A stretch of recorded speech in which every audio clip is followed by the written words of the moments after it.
Ang bulok ng bebe ko, ayan na, ang truck ay kumukuha na ng basura. Tangkaya kami. Wala na ang truck.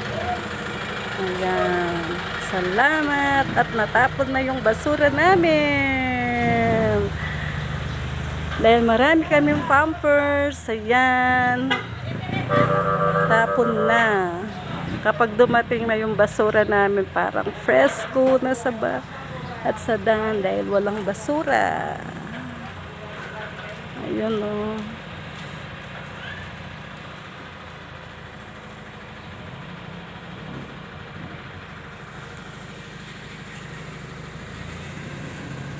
Thanks.